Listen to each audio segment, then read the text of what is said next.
Welcome back to RDNA. I'm Brandon Duplessis. We have Philip Price and David Medina. Uh, this is our third episode. We're going to keep it moving, keep it going. Exciting. Yeah, welcome. How you guys doing? Doing great. Great. Nice warm day.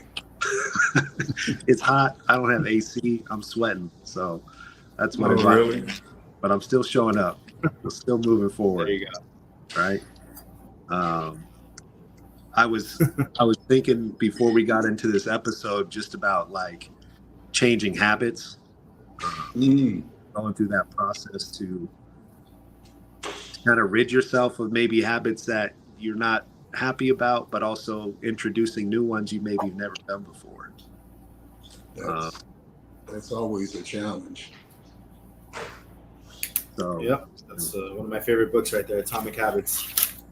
1% better every day. Every day.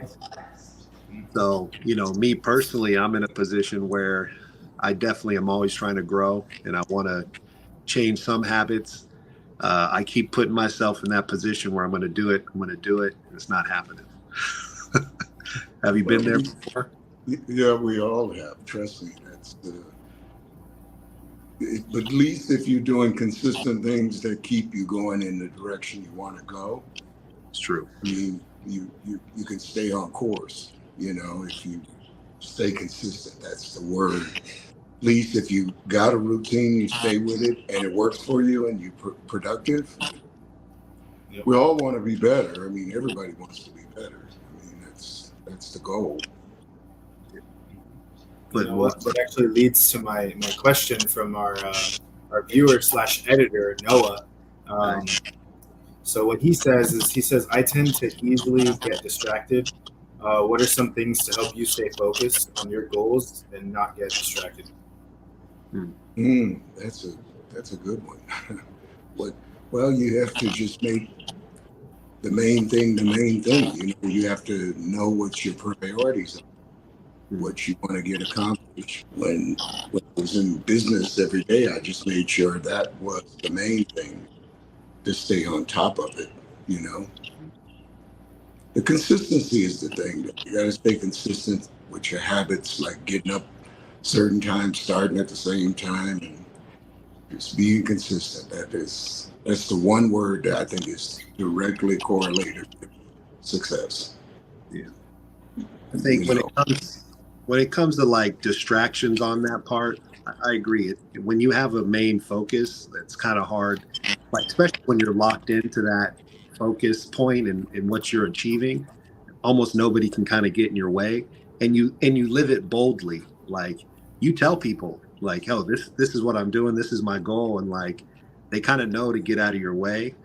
But sometimes we get in our own way, right? Like Noah's asking about. And sometimes what I'll do is like give myself just small time limits, like even if it's 20 minutes to just do this with no distraction, or 30 minutes. And kind of like if you already have a hard time being distracted and you can't go more than 5 minutes without trying to check your phone, for example, That's probably the biggest thing that distracts people right now, don't you think? I mean, I know I it's amazing to me how it captivates you. And it's like, I always say it's like it's got some kind of drug in it, because you lose your phone and you almost go crazy. I mean, like where's my phone? I mean, you would think you just lost $1 million. It's like you go fanatic, trying to figure it out. I mean, the damn phones, it's more than a phone. It's everything. Yeah. And letting go of that for even 30 minutes. If you can say, I'm not going to pick up my phone for 30 minutes, imagine how much focus you'll have on that thing you're going to do, right? Compared to holding it looking every 2 seconds.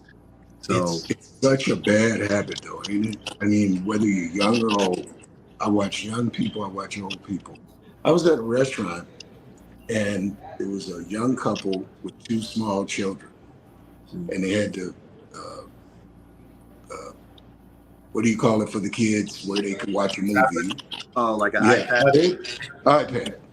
And then they had their phones. And I was with a friend and we watched them the whole time. They never interacted together. They all stayed on the husband and wife were on their phone. The kids were watching them. It's really bad. And I mean, they're at a restaurant. They're paying money to go out to dinner, and Family time, and they're on their phones. the kids were watching a movie. The two kids watching the movie, and the parents are on their phone. I don't know what they were doing, but nobody talked the whole time. And then when the food come out, they were still on their phone and eating. Well, I think recognizing what the distraction is important, right? Yes. Like giving that distraction a name to where you could recognize it, acknowledge it, and come up with a plan to adjust and avoid that distraction. Especially if it's taking the distraction is taken away from your goal, whatever it may be, right? From your health. It really does. I mean, it's so consuming. I've never experienced anything like this in all my years on this earth. You know, the phone. God, it's just incredible. And then to see my grandsons, and you know, my oldest grandson, he makes his money off of that phone. So that phone is like his blood, you know. And then to see my youngest, as one of the young ones, they can do anything on those phones. It's amazing how smart they are, even when they were 5 and 6 years old. It's incredible. I mean, we didn't have anything like this back before, but you can learn everything on it. That's the incredible thing about it. If you, a friend is trying to do a solar farm, you can get all the information. You know, I Googled what's the story on a solar farm. Yes. Everything's at your fingertips right now. You can learn anything and figure anything out with your phone, which makes it such a major distraction, right? It really is. And it's crazy how, and it's everybody. It's not just one group of people. I think it's young, old, everybody. You know? It's all of us. Mm-hmm. What about you, David? What do you do to help yourself from distraction? You know what? As much as I hate to say it, I'm the same way. Is that I need my phone to do a lot of the business I do outside of my 9-to-5 job. Mm-hmm. I just signed on like 2 new clients to my music management business, and I'm always on the phone. I'm always texting people. I'm trying to get booked for these guys. I'm trying to, you know, market on social media, and it's like everything's on that phone. Like that's literally going to be my ticket to like my first million, as you would say. So that's the hard part. It's like, how do I not go on it and still make it so I can keep grinding? And same thing with like my computer. The whole reason I do all my writing and everything is on my computer. So it's like everything I have is some kind of distraction because it's technological, but you just got to like learn how to avoid going in, you know, like let's say you're on your computer, you're doing your work, you got to avoid those random pop-ups about news articles. You got to avoid those random messages from friends. You know, you just got to make sure that you stay locked in my opinion, or else you're going to be distracted. You're going to go on Instagram, you're going to go on TikTok. You know, people my generation are just wasting hours on those apps. It's not just your generation, it's everybody. It's not just one generation. Literally. I mean, I wish I could say that. I mean, we got 3 generations right here, and all of us can agree that it's such lose your phone for a day. Lose your phone for a day, and it's like you're lost without that thing. And you always have it in your hand. You always do. We used to memorize phone numbers, right? Like I used to know phone numbers, addresses. I don't know if you had that, David, like if your generation had to, you know, but we used to have little black books, Rolodex, and now if you had to ask me, like I know like 2 people's numbers maybe, and that's just because I remember them from 20 years ago. But what do you do though if you don't have your phone and you're stranded somewhere, your car breaks down, there's no pay phones, so you got to go up to a stranger and say, and then if you don't know the number, how do you call someone? Because I don't know nobody's numbers. I memorize a few. Don't get stuck. My number and my mom's number. One time I was selling a car, and the lady was about 75 years old, and she had the old flip phone and all that stuff. We're doing the credit app, and she's rattling all this stuff off, like from memory. And I go, you memorize, like her sister lived in New York. She knew the address, the phone number, everything by heart. And it just blew me away because I'm like, you know the numbers, you know the phone numbers, you know everybody's address. She said, that's why I won't get a smartphone. She said, because it makes you a dumbass. She said, a smartphone. It's true. There's a blessing and a burden with it, right? Because it does everything for you, you know? I mean, if you really, it's all there in front of you. You can fix cars on it. You can do anything. Like I said, burden, right? Every blessing has its burden. And one thing I was going to say too, David, to know about distractions is, like for me, food at night is a hard one for me to get rid of. So if I don't have it in the house, I ain't going to eat it, right? That's true. And maybe and that's why I said recognizing those distractions are important, because then you could maybe maybe don't have it on your laptop if it's something that's popping up, or you block it, or you silence, or put yourself on airplane mode, for that 30 minutes or that hour. But when you lock in and you really want it to happen, you'll find different ways to make it happen. But that is the key, though, is being locked in. If you can stay locked in and you have a destination you're trying to get to, that's a good one. I think it's the phones is the biggest distraction for most of us. I know for me it is. Mm-hmm. I can't speak for somebody else, but I know I'm always on it, looking up stuff, and always in my hand. Yeah. Unless it's almost dead, and then you put it on the charger. So what's another distraction, right, other than our phones? People. Like Phil said in one of the first episodes is, when you're around the wrong people, you got to get rid of it, or at least, moving on and all that, because those can be distractions.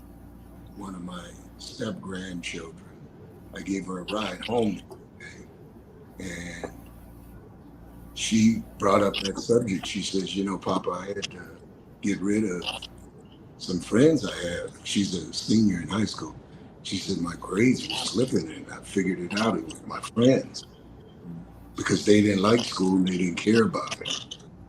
And she said, I said, you figured that out at 16, that you had to get rid of your friends? It took me to 28 to figure out I had the wrong friends. I was so blown away because she figured out, she says, I really realized they would have caused me to not be focused on what's important, because she wants to go to college. And she said, I know I got to have all A's to do that. And I was getting lower than that. And she said, I had to eliminate those people out of my life. So now I only have 2 other people that they got similar goals. They want to go to college. I mean, that's being smart, because your friends, they can either be the greatest asset or the biggest liability. Yeah. And we see it all the time, no matter what level we talk about. Professional athletes, entertainers, if they put themselves around the wrong people, you could be a person with great intentions and be around the wrong people and get caught up in something just because you're with them, not even because you did anything.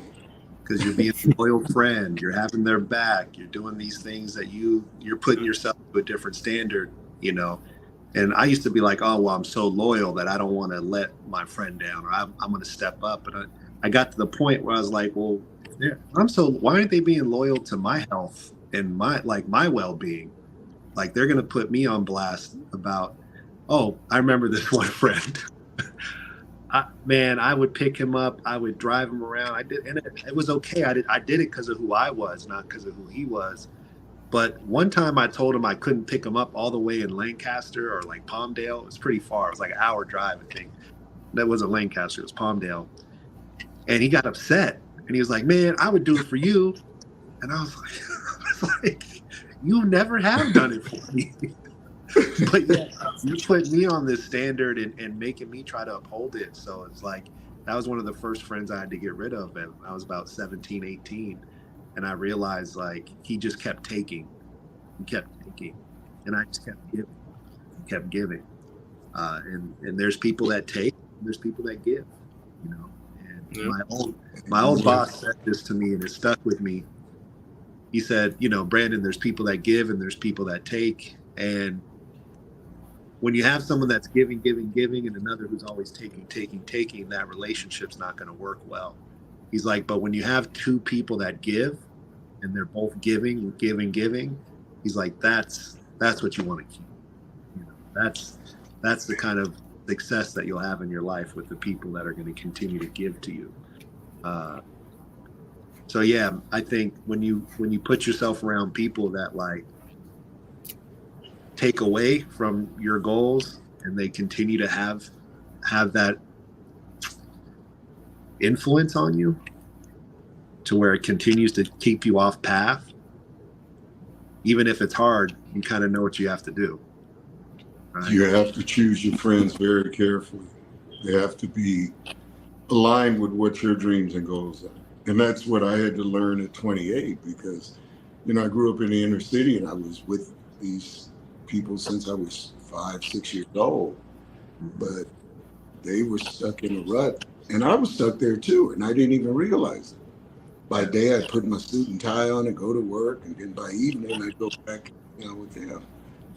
And my wife had to bring it to my attention. She says, when are you going to stop? And she used a word that I don't feel comfortable saying it. And I go, really? She says, yeah, you told me when you met me, you wanted to own car dealership. You wanted to do this and you wanted to do that. But that's as far as east is the west. You live in this lie. And I remember the day I went over to them and I said, guys, this is the last time you see me. They're still in their 70s, late 70s, and still doing the same stuff. Is that crazy? In their late 70s. I'm not talking 35, I'm talking 75, 74, and they're still doing the same things. Getting together, drinking, doing stuff they shouldn't be doing. It's your friends are critical, and to hear my granddaughter talk about it, and she figured it out at 17 because she got goals. I was very proud to hear that she figured it out. Yeah, it's impressive, man. Yeah, because it hinders a lot of people though, because they like the person and they think they're on their side, but sometimes they're. And right now in this climate, would you guys agree it's hard to figure out who's true and who's real and who's? I mean, I'm sure you know, David, you're young. I mean, do you find that to be crucial? I mean, is it easy to figure out? Yeah. I feel like for me, I'm always a good judge of character in the sense that you could tell when somebody's, like Brandon said, trying to give or trying to take. And there's a lot of people, especially in the scene I'm in the music scene and like a lot of the, you know, stuff like that. A lot of artsy people, they're very much, a lot of them want to take without giving in return. They don't want to help you. They just want to help themselves. And I've seen that, you know, you see the genuine people by the people who actually care and who are willing to, you know, befriend you rather than just see what they can get out of you, because there's a difference between both, you know. If they can befriend you and still get something out of you, that's a little bit different, because at least they usually do care or show at least that they're trying to care, rather than some people in LA, they just, you know, they're just like, look, what am I going to get out of you? Care about. Especially in LA though. LA, I stayed there briefly for a little while. And there's a lot of people, you know, all the glitters ain't gold there. There's a lot of people that look real successful, and until you get behind the curtain, you don't really see who they are. You know what I mean? So being young, I would caution you to just be careful, you know. I mean, it's a challenge right now. I mean, I heard somebody say that it's the most selfish mode, the selfish time in American history. Yeah. Because there was a time, though, when in life that people wanted to serve and give, or it was a different time. It was different. I mean, now it's, even if you look at I know you guys don't follow politics, but for somebody my age to see somebody like Donald Trump even getting a serious look at, because character was such a big thing back in the day. I mean, they were so squeaky clean. I mean, when they found one thing you did wrong, they X-nayed you so fast. It was, oh damn, I'm gone. You know, it's a challenge for young people to figure this out. I read an article, and this woman was saying how she felt like her dad was just kind of a loner, like he didn't have any friends. But as she got older, she realized that your circle gets tighter, your circle gets smaller, right? Yep. And it's a lot of work to keep real friends too. Like you put in energy, you put in time and effort, right? And it's hard as you get older to see who's real and who's not, especially when like jealousy comes into play, right? Yep.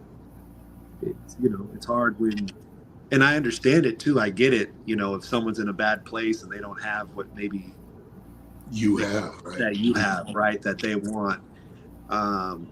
And the truth is, none of us have everything we want. Almost everybody has something else that we would like to have that we don't. It's like, but it's hard to celebrate your success when you can feel the people around you aren't really supporting you. It's really sad. I have a friend named Vanita, and her son is Lil Yachty, and she said she used to wear her jewelry to go to the grocery store because she felt safe. She says she wears no jewelry, nothing out there. You heard about the San Francisco 49er player that got shot? Yeah. Yeah. Trying to steal his Rolex watch from a 17-year-old kid with a gun. Sad, man. There's so many robberies. Like, she knows a lot of the moms of rappers. There've been so many robberies. It reminds me, 25 years ago, my wife went to Brazil, and Omar Sharif, who was a famous actor in the 50s and 60s, owns a hotel there in St. Paul. And she checked in, and they said, well, she had a Rolex watch on and her wedding ring and all that. They said, oh, you got to give us that until you leave. Yeah. Now we're becoming that same kind of place, because would you really be comfortable walking around unless you have security? I think Tyrese was on recently, or I don't know if it was recent, but I recently saw it. And he was just like, I don't have any real jewelry anymore. He's like, I got this for $12.99. He's like, I got this. Because what? You wake up and someone took it. It's like, oh, I didn't take it. It wasn't me. And it's like, it's not. But think about almost lose your life over a watch. I mean, people used to revere somebody having an expensive watch, and they strive to go try to get it themselves and figure a way maybe they could work and figure out how to buy one. But I think it's pretty scary. I mean, that kid almost lost thank God the bullet went right through him. I mean, they said it was a miracle. He's back practicing, and the bullet went all the way through him. You should think about that. I mean, never lost confidence. Athlete right there. That's an athlete. Quick recovery. But over a watch, this kid now he's 17. He's going to spend the rest of his life in jail because they're going to give him 30 years. Mm-hmm. He'll be 47, 48 years old when he get out. Thankfully, that football player is alive and well. Alive. The fact think about if that had been murder, But this young kid, 17 years old, was in that position where he thought that was the answer, and. Well, you see, it's all over the world, though. Like in London, they got special details that they put on Rolex watches, the police, and they're trapping these gangs that are robbing people for the Rolex. They call them the Rolex gang in London. And they do that here in the United States, too, man. People, it's crazy. Guess I'm not. I'd be like Chad Ochocinco. He's like the guy, like you said, Tyrese said. He said, everything I have, he said, I want to put it on social media. It's all fake, guys. This watch is fake. So if you want it, come get it. I'll hand it right over to you. Because he said, I don't want to lose my life over it. Somebody thinking this is real. Because he said, I wouldn't spend $50,000 for a watch. He just said, I'm not that guy. But it's sad that you can't really, if that's what makes you happy. You shouldn't have to fear for your life because you want that nice car or you want that nice watch, you know. And you shouldn't have to feel bad like getting it for yourself either, or not, or that God gave it to you, right? That it was a blessing that came your way. And I think that's where you try to give back as much as you can. You still try to bless those around you, right? You still try to be a giver. Yeah, oh yeah, without a doubt. But you know, one thing I never understood as a young man is why people that were, I met some people in my career that I sold a Jaguar to a guy one time. He walked in and he had boat shoes and khakis. And I mean, he didn't look like he was super wealthy. I mean, I figured he had a good job and he could afford a Jaguar.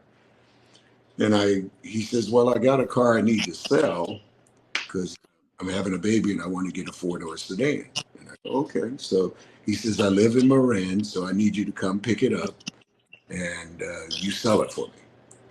So I go to Marin and it's a turbo Porsche. I understand why some people that are very wealthy don't want you to know they're very wealthy. They don't want to be robbed or kidnapped or any of that stuff. So they don't have to show you on the watch and the cars. I mean, they just, I get it now. I didn't get it when I was young. I said, why would you make all that money to buy 10 houses, have this and have that? I get it now. I see why they do it, because they don't need, it's when I needed that to make myself feel complete. It really is a false security. You know, it's not real. Stuff don't make you, I mean, it's nice to have. I mean, I enjoy it when I have it, but it don't make you feel secure. Yeah, I when I show up to work, and David knows this very well, like I show up to work like maybe one of the brokest people in the office. You know, I'm in shorts, maybe sandals. They had to buy me new sandals at the office because I haven't bought new sandals for like 10 years, I think. And I'm going up and down the elevator all day, and I see these guys in suits, and they got their bags, and they're looking fresh. And other than looking good, you know, I don't know how they're living, but they're suited and booted, and I'm walking in shorts and sandals every day. Wow. And I prefer that, if anything. That's my. I always like being the person that undercover is doing better than people would think so, but I don't have to flash it. You know. I think okay. You know, especially now, I think it's kind of scary times to be too flashy, because people. I mean, look at how many people have been robbed and killed over jewelry. Like a couple of these rappers, especially, they get robbed all the time. Yeah. It's been several killed for their stuff, you know. I think it's like a catch-22. They become who they are because of their flash, you know. But that could also be the downturn, that flash too, right? But that's what people buy nowadays, though. For the younger generation, they want to see the cars, the clothes. My grandson got robbed at his apartment, and he had all this stuff, and I thought it was real. And he said, Papa, that was all fake. He said, I wouldn't spend that much money on the jewelry. Because I was all getting nervous and scared for him. He got robbed and they took all this money from him. He said, Papa, I probably had 15 grand into that stuff. He said, it looked good. But he says, I have to do that for the internet. But he said, I wouldn't go. Because I'm up here, let's get a lawyer, let's sue, let's do all this. It's 15 grand. I don't think I want to go through all that. Because he wouldn't want the negative press, you know, because he's a influencer. But and it costs. It's probably gonna. Long story. Like it's gonna cost them time, money, and energy to like go after 15 grand. It's going to cost them more than that Well, at the end of the I day. was assuming it was real, so I'm thinking it's 150,000. Let's go after him, right? He said, "Papa, that stuff is all fake." He said, "It looked good." I go, "Okay, all right." It did. It looked like he had an AP watch that looked like an AP watch. I'm thinking he spent 50 grand on that watch, but Damn. it's all fake. So some of these kids are being smart about it because Yeah. I definitely wasn't smart when I first started. I'm still trying to become smart with my money. You know, it's an ever growing process. But when I was in my 20s and I made money, and I wish I would have known, you know, to put it down on a house, you know, put it into some type of investment to grow instead of going to Vegas and taking my friends and paying for people, you know, or like being just too generous in many ways that didn't lead to anything but a good time for a night. Yeah. you know, I get why people are conservative. Mm-hmm. Because I was, as a young man, I was flashy. I mean, majorly flashy. I had a major ego. And I wanted everybody to be my friend. Mm-hmm. And so, you know, I'm flying them around in my jet and taking them. I had 17 tickets to the 49er games. I'm taking them to the games and all this fun stuff. The day they announced I was going broke on television up in the area I was in, the most horrible part about going broke was those people. I mean, my phone used to ring all day, every day. All of a sudden, it was like crickets. There was nobody calling. I mean, I felt so used, but I was doing a lot of things to try to impress others. I would tell any young person, don't try to impress others. Impress yourself. Make sure you allow yourself to be respected, what your value is. Because a lot of people do it to try to impress other people. Yep. And the real rich ones, they don't want to do that. But you know, I was first generation to ever make that kind of money, so I thought that's what you have to do. You know, I want it all. You know, if you could do it over again, you say, shoot, I wouldn't build the biggest house. I wouldn't build all this stuff because, you know, once you've had that big house and you look at all the rooms you never use and you go, this was a waste.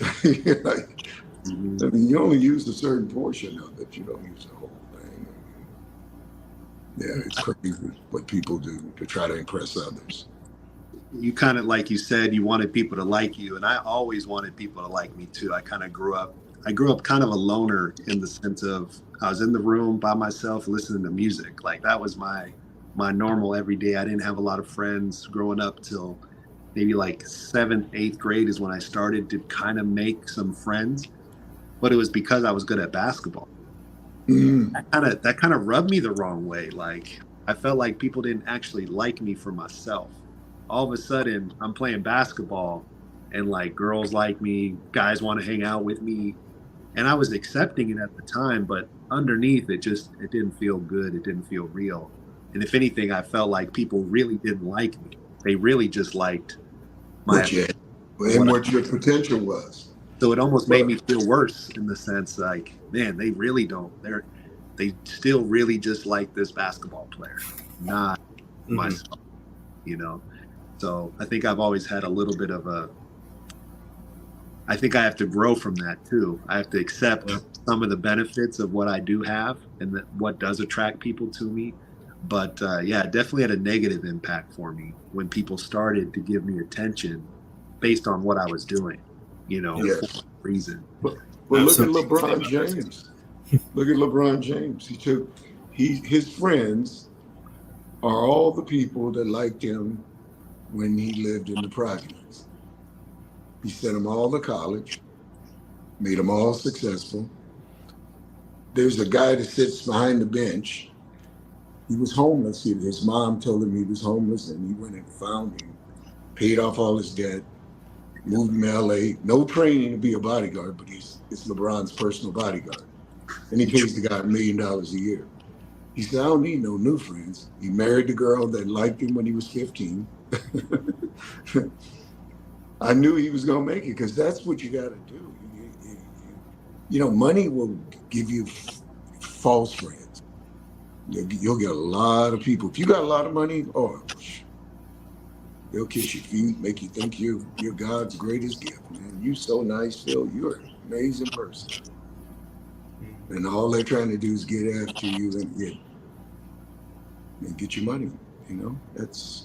I'll be telling my grandson that. I says, you're having success, but you got to pick your friends very, very carefully. Because the people that hurt you are the ones that are closest to you. Yeah. That's the way that story always goes. It's not the stranger that usually on the street that you meet. It's somebody that, David, you've been very close with. It's my buddy. I can trust him. That's usually the guy that gets him. It gets the guy.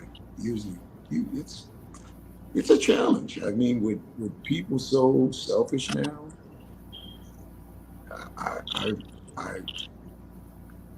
I'd like to hear how you guys do it. As young men now, how do you pick your friends? That would be a question I would ask.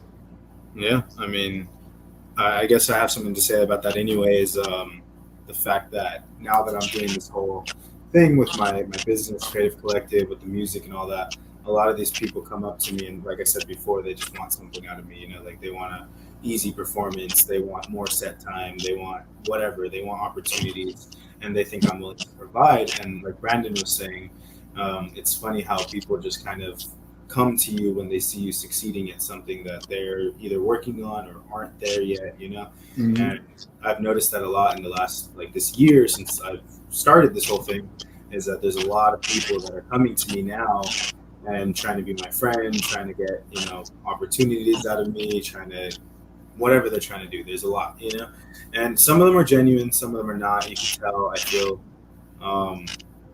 it really depends on what they're asking for. If they're asking for a lot, if they're always asking for something, then that means they're obviously not genuine.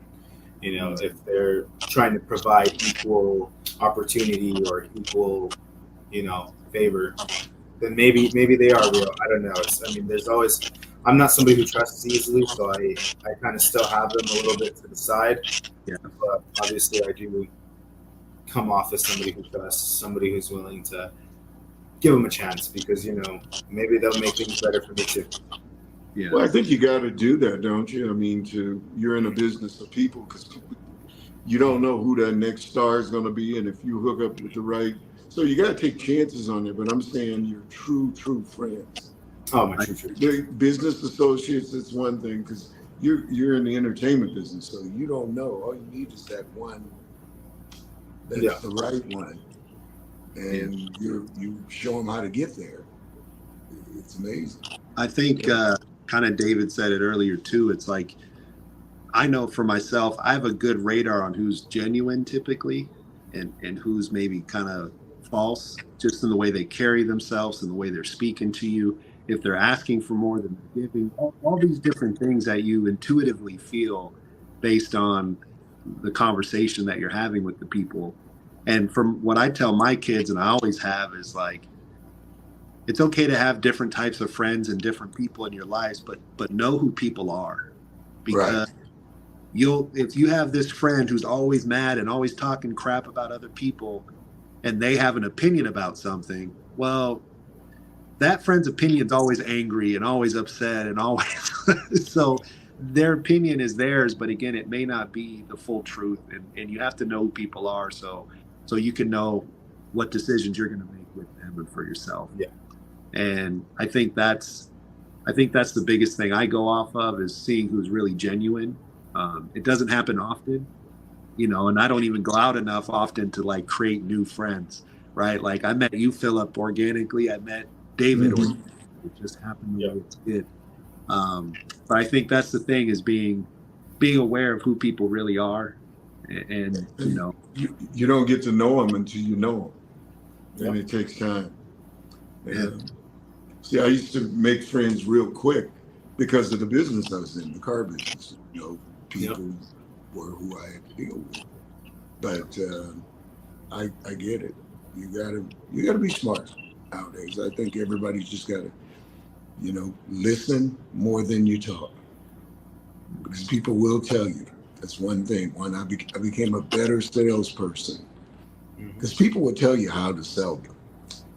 You just got to listen. That's why God gave us 2 ears and one.